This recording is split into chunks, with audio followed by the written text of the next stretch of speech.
we're going to get started again. So I'm going to talk about how artificial intelligence isn't that intelligent yet. It's based on a case study from deep reinforcement learning. So, a bit of background. I'm Tom. I'm the CTO for Acquisense, which is a Geneva-based company. The majority of the tech team work remotely in the US, though. They're actually a cryptocurrency trading company, and they also do machine learning consultancy work. So it's a talk about the limitations of reinforcement learning and machine learning. It's unusual in that I'm going to talk about something that didn't work, but I think that's more interesting. And also, just a quick disclaimer, all of the content of this talk is publicly available. Nothing is proprietary and related to Acquisense itself. So you're probably all aware of this, but it's good to make sure everyone's on the same page. We can talk a bit about some trading basics. So a financial instrument can be any relatively liquid asset, which varies in value over time. Obviously, any active trading strategy, you hope to dynamically change the amount of a series of coins you hold to end up with more at the end of the process, more than you would have gained by simply holding the coins themselves. The simplest possible example is trying to buy something before the price goes up and sell it before the price drops. Typically, it isn't this simple though. So instead, what happens is you'll have a series of assets or cryptocurrencies, and you'll try and hold more of the ones that you think are likely to go up and hold less of the ones you think are likely to go down, in the case where we ignore shorting. However, you very rarely have, if you say you're going to target 10 coins, you very rarely go down to a holding of 0 in any one of those coins, because there could be some sort of some outside event that will influence things that you're not aware of. So we're trying to train a system which could decide how to vary holdings of financial instruments over time in order to generate a profit. We wanted to use reinforcement learning so that we didn't have to tell it beforehand what a good trade was. So we could just say, as long as you consistently make money, the reinforcement learning system will be rewarded. And then we don't have to say, this method is better than that method. There's a sort of background to make, a lot of you will probably already be aware of this, but to make sure everyone's on the same page again. So machine learning in its basic form is basically input to output mapping. You have a system that you train to map an input to an output. Simple example, if B input give 2 output, if D input give 4 output. Some forms of machine learning obscure this mapping, reinforcement learning in particular, because you don't really specify the inputs and outputs, you specify an environment and an action. Most of the advances in machine learning have just been how efficiently and robustly we can generate these mappings. That's not to discount things like the exploding gradient problem and the solution for that. There has been some conceptual and mathematical advances, but a huge amount of progress in machine learning has been to do with efficiency and robustness. Again, for reference later in the talk, it's good to have an idea of the different types of possible mapping. So you can have a one-to-one mapping, every input goes to one output. Many-to-one mapping, multiple inputs can go to one output. One-to-many, which is the inverse of the previous one, and many-to-many. Now, machine learning is great because it's often probabilistic, so it can handle all these mappings because it will say, given this input, 30% chance of A, 50% chance of B, 20% chance of C. Another thing we need to get some context is machine learning has inherent limitations. One of them is the trade-off between bias and variance. So put simply, the more complex your model gets, the less likely it is to work generally. Because generally a more complex model will have more sort of special cases that won't fit to data the model's never seen before. Models are generally trained using a training set and a test set. So if you have a set of data you want to build a model for, you take a certain percentage and use it to optimize the model on, and you leave some out, an out-of-sample test, to verify that the performance you got when you were training it is consistent. We call this trade-off between bias and variance, generally called over and under fitting. If we look at these diagrams, they might be a bit small, but you see that the green line represents the true model, and the blue line represents the fitted model. We see in the left case, the model isn't complex enough to capture all the complexity.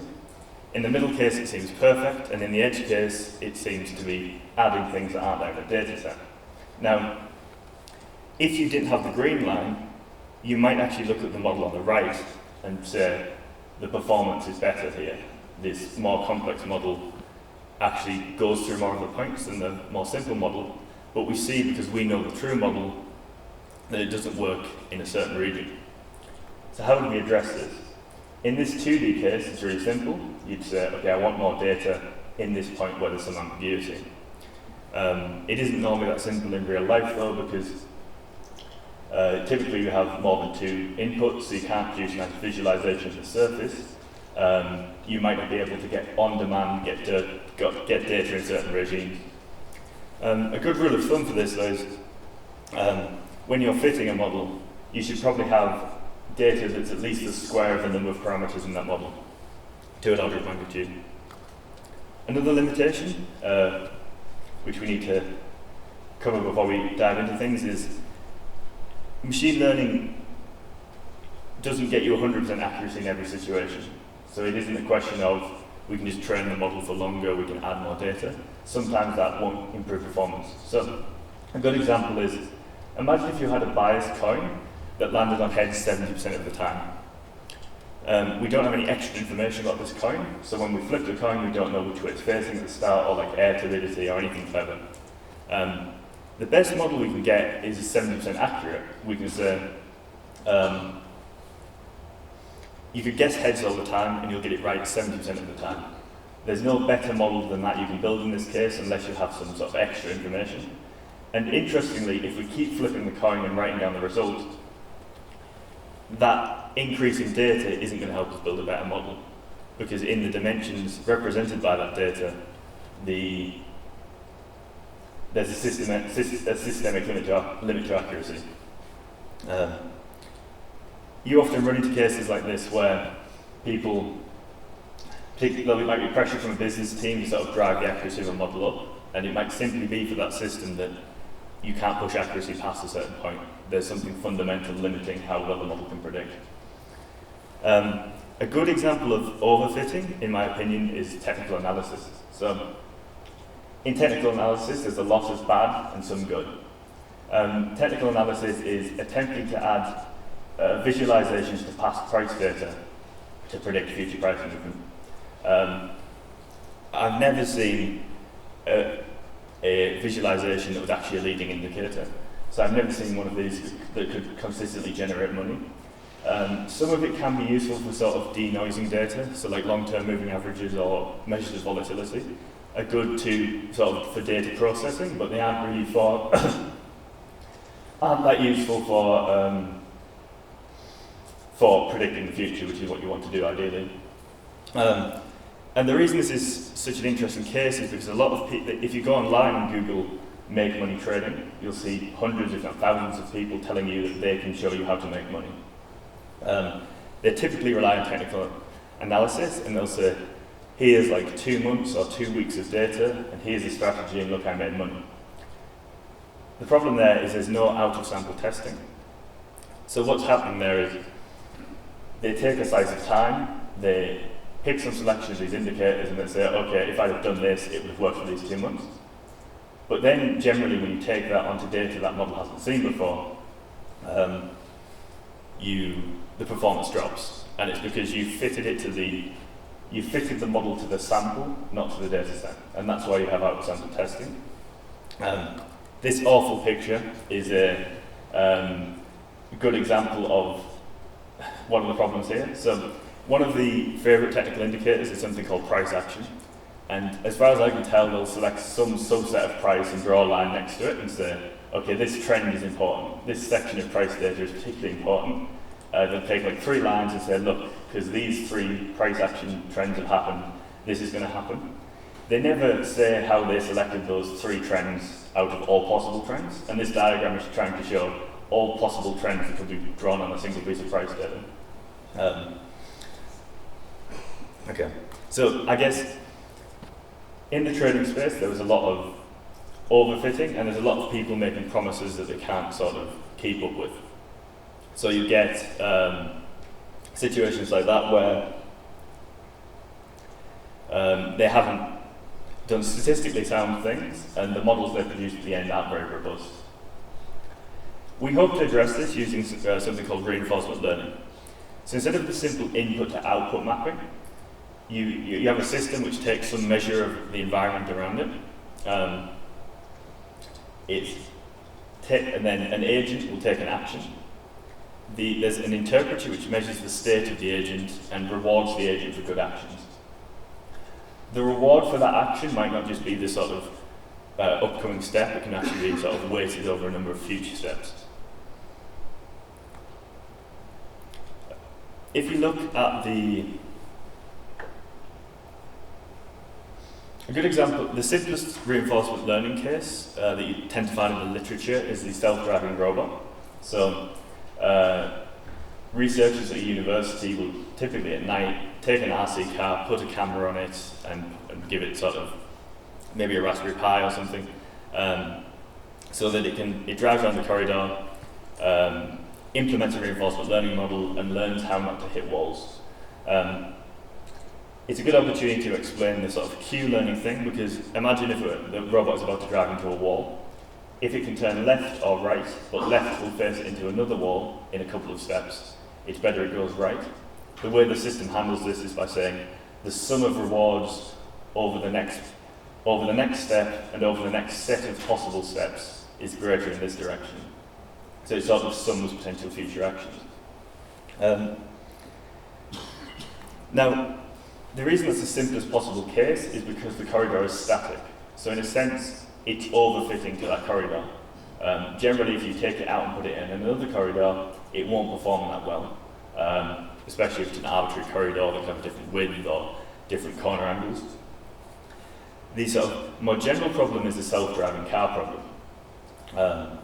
In this case, effectively the corridor is dynamic, because you can't build a self-driving car system that just has driven down every road in America. It's infeasible. Even if you could, by the time you've done that, there'll be new roads or things about the roads that have changed. So the self-driving car has to have a model inside itself that will work on a general road even if the car hasn't seen that road before. The sort of trading problem is actually one step worse than this, because the self-driving car can look ahead to some degree and anticipate a static environment. So once it starts driving down a stretch of road, as it looks down the road is unchanging with the exception of traffic. With stocks and cryptocurrencies, you don't have a view of the future. You can't see where the car's going to end up, and there's stochastic behavior. So there's random price fluctuations, or effectively random because they're driven by things that you can't detect. And this imposes a systemic limitation on accuracy. So the best example of deep reinforcement learning for the portfolio management problem, which is just trying to vary the amount of coins you hold over a period of time in order to make money, was from a Chinese researcher called Jian in 2016. This is the architecture of his neural network. He had a CNN and an RNN version. The specifics aren't that important, but effectively how it worked is for each coin it would take some historical price data. It would take an input of that for 11 coins in total. A neural network would then take those inputs and output a portfolio weighting for each sort of point in time. So then you would hope, given a slice of historical data, the portfolio allocation it produces at that instant would, when added together, lead to a profit over time. One interesting thing is there was no crosstalk. So if the historical data input for Bitcoin, it couldn't see any information about Ethereum. So the way the neural network was set up, there was no sort of crossover between coins input to output. So a few specifics about how they built this. They used 2-day slices of historical data selected at random from a 2-year period. So they took 2 years of data and they took 2-day slices out of that data. They weighted the sampling so that more recent data was sampled more readily than earlier data, because there's more correlation between recent price movements and distant price movements. The learning rate was low, so for each 2-day batch of data it received, very little of the model was updated. You do this so it generalizes. You do this to say so it can't overfit to one 2-day batch. It's got to gradually update its model each time so that by the end of the process it has a model that should in theory work in general. There's a lot of regularization, which is basically not allowing sharp changes in the sort of decision space, which means that you can't have lots of special cases that are particular to a data set. All of this is to enable it to fit generally. Another important thing is it once trained over the 2 years of data, it was run in an online manner. So each new input piece of price data, the system would slightly update its network so that as the market evolved, it could keep up with what was going on. In 2016, this was really fantastic. You can see from this plot that both of the versions of Jiang's model made over 10 times return compared to the best cryptocurrency, which is the green line there. And then after that, it worked in live tests. So for about a year, there was an online community around this project. Lots of people making money, although when more people jumped in, the amount of money sort of decreased. But what's most interesting about this is that at this point, it had passed the gold standard for any trading strategy or really any reinforcement learning system. It had an out-of-sample backtest that worked robustly. When it was allowed to run live, it was working for several months at a time, and then up to 1 year. So as far as everyone was concerned at this point, as a machine learning model, it's done everything it should to prove it would work. Then at the start of 2018, something interesting happened. So this is a screenshot from that GitHub community. Suddenly this model that had been making returns, although the amount of returns were decreasing over 2017, when it hit 2018, its performance dropped a lot.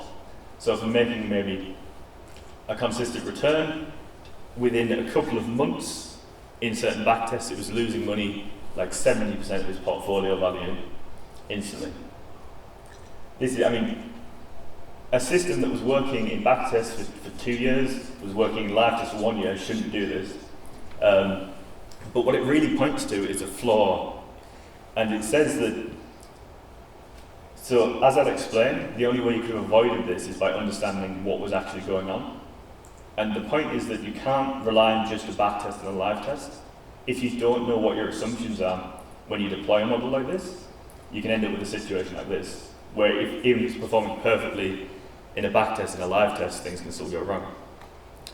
So to dig into how that would happen, we have to look at how a neural network actually fits. So a neural network is a series of weights, a number of nodes. As you vary the value of the weight at each of these nodes, you alter the behavior of the network, and it basically changes how an input value will be converted to the output value, and that might get passed into a different node. You can think about the combination of all possible weights in this network as a very high-dimensional space. So if you have like 100 neural network weights, you have a 100-dimensional space, and when you're fitting that network, you're trying to find the point in that space at which reward is either the highest or the lowest, depending on how you define it. You're trying to find the global extreme in that space. The simplest case for this is like a space that's like an upturned bowl. So in 3D, imagine if the reward surface, which is the reward the system gets for choosing the right action in the reinforcement learning, is like an upturned bowl that's perfectly smooth. That's a simple problem to solve, because at any point, you simply need to head in the direction that, at any point if you head in a direction that's heading lower than where you are now, you eventually end up at the bottom. So you don't need any intelligence, you just need to say, continuously decrease the value of the reward by altering the network weights at every step. In reality, it isn't that simple.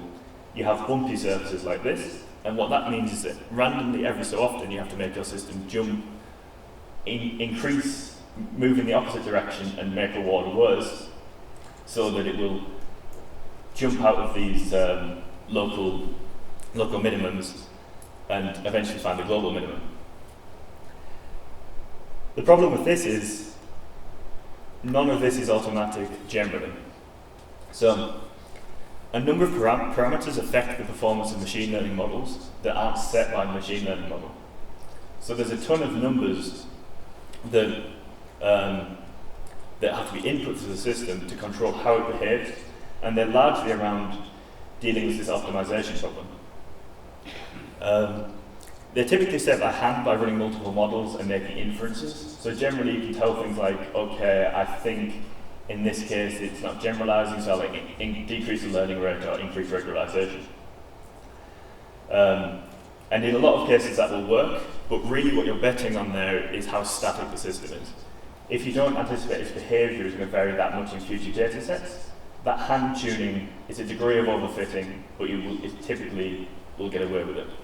So the way that would work is the backtest will be repeated on training data, tuning all these parameters, and seeing also how it performs in tests. Ideally, you also have a validation set that you don't test until the very end, but you still are testing a lot on the first two sets. There's automatic heuristics that allow you to sort of either search the combination of all possible hyperparameters, or maybe be a bit more intelligent with Bayesian methods, but you do need more data for that. You have to, it depends on precisely what you do, but you're talking at least an order of magnitude more data, I believe, for statistical significance in that process, depending on how many hyperparameters you fit. Another caveat here is that from the starting point, before you do any of this, neural networks are already very data hungry. So this year there was a paper from MIT which said that when you look at most neural networks published in literature, and you look at the section of the network involved in decision making at the end of the year, at the end of training, most of the network, or at least a significant minority of the network, isn't involved in the final decision making. What all these other weights, but you can't repeatedly get the model to fit without including this larger network and letting all these other weights get set to a value. What's happening there is that you're effectively providing the system with a greater space to search, and without it having that greater space to search, it doesn't. You can't guarantee it will arrive at the answer. That said, if you knew the model or you knew the form of the model beforehand, you could actually fit it with less data. So if you're doing an automatic heuristic, you're taking a data-hungry technique and adding a lot more like data intensity to that process. In the specific reinforcement learning case for the portfolio, this is a good schematic of what was happening. So all the hyperparameters were tuned for a surface like the top. So you bump out a relatively small dips, and there's some obvious global maximum. In 2018, it switched to a bear market. The system had never seen a bear market before, even though all relevant data was given to it. There was no bear market in that data. The surface changes a lot. All of the hyperparameter optimization isn't valid anymore. The downside as well is that the system, because it has to learn at such a slow rate, would in theory probably have had to keep going for like 2 years losing money until it caught up with this new market. And this even after passing what's the gold standard of deep reinforcement learning. A question that was asked at the time is, why can't we just take data from other markets? Because it's like, well, why can't we just take stock data and say, okay, it's never seen bear markets, let's give it a bear market? The issue is that different instruments differ in a lot of ways. Volatility, fees, volume, and order book. Order book is particularly important because the price that a stock or a crypto has at any point in time is actually the average of the gap between the highest price somebody's willing to pay for it and the lowest price somebody's willing to sell it for. These orders are left on the exchange, and when the order from one side overlaps with another one, an order is executed, and then that last order becomes the price of the asset. This is sort of an inverted cone with steps is typically the form of that, is the form of this order with depth and volume on either side. And also, there's dynamics about how these things change and react to large movements. I would have to normalize the order book from one to the other somehow. I'd have to have a way where I was accounting for the fact the order book was different to take information from one area to another area. If I had that model, I wouldn't need to do this. I would already have a ground up understanding of the system. So it's not possible. Another point to make is, let's say somebody solves that problem, I still don't think you can push something like this to 100% because there's still a systemic limitation to accuracy. You'll never have enough data.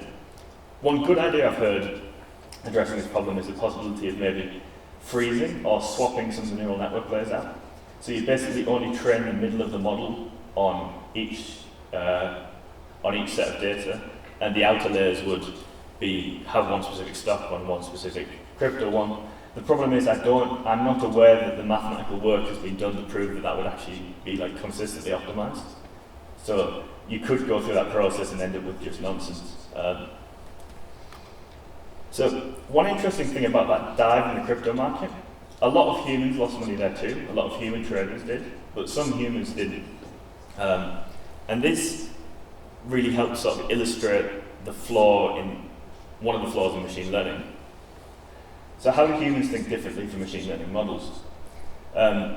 The chair example, I think, is a good one. So when you walk into a room, if you're looking for somewhere to sit, you look at chairs and you can say that you're probably doing something like saying that looks similar to chairs I've seen before. So I know that's a chair it's safe to sit on. But if we were to go out into the woods, there were no chairs around, and you were to want to sit somewhere, you can look at rocks and logs and all these other things and say, okay, I think these are good, we could use any of these as chairs. What's happening there is your brain actually switches to a different way of modeling the world. Instead of looking at examples and saying, okay, I've seen a chair before, this is a chair, it says, I have models of material behavior, of how wet things are, etc., etc. It draws them all together, and in this sparse example environment, it uses models to say this is a safe place to sit. Another key thing is it does that in the background. You don't have to tell yourself to do that. It just decides to switch in that way. The relevant example to this is that some humans were making short-term trades and were making money. When the bear market started, they probably lost a bit of money, but then they soon realized that this is a downward trend, and they threw out their short-term model and looked at sort of general models taken from other areas. So they could say, this is time for a sparse model, or this is time for like a model-based model. I'm going to use some general economics or recession-based economics to figure out what to do. So another thing here to highlight the difference is that most of what any individual human has learned, they've learned from others. So we don't take a child and do like the Clockwork Orange thing. We don't sit them in front of a video and play them everything about the world and tell them nothing and expect them to figure out how it all works. The ideas are communicated to them, models of how other things in the world work are taken and communicated to that person, and then typically over the course of their life they have lots of learned models, and then they might iterate by example on the edges of those models. So like when somebody learns to code, they learn a lot by just being told good practices and good models, and then when they get a job and specialise, they sort of use examples to really push the edge. In this sense, if we wanted a reinforcement learning system that could act like a human, it isn't simply trying to reproduce a single brain and show it examples of every possible trade. Maybe it needs other models. Like maybe there's no free lunch. Maybe without this system having an idea of economics models, other general data, and some sort of gating mechanism to switch between one and the other, maybe you can't get there. So I guess in summary, it seems like machine learning will give you a slightly more complex model than a human model with a few more caveats. You can set something up that will work in its sort of example-based domain, and you add a few more special cases than a human could keep track of, a non-expert human could keep track of in that situation. There's no meta-learning, which is, I guess, what I'm calling that gating model. So if it's trained on a set of examples, if there's general behaviours not present in that set of examples, you're done for. And in the case of cryptocurrencies, there was nowhere to draw on additional data because you would already need a general model. Let's say even if you can set this up, you have a gating mechanism, you're trying to train it, you show it lots of general economics examples. You need a very slow learning rate. And then maybe this is the problem, maybe like if we want human level performance, maybe there's no free lunch. Maybe we have to teach it economics. Maybe the sort of human model of learning is what's required for that switching. Thank you.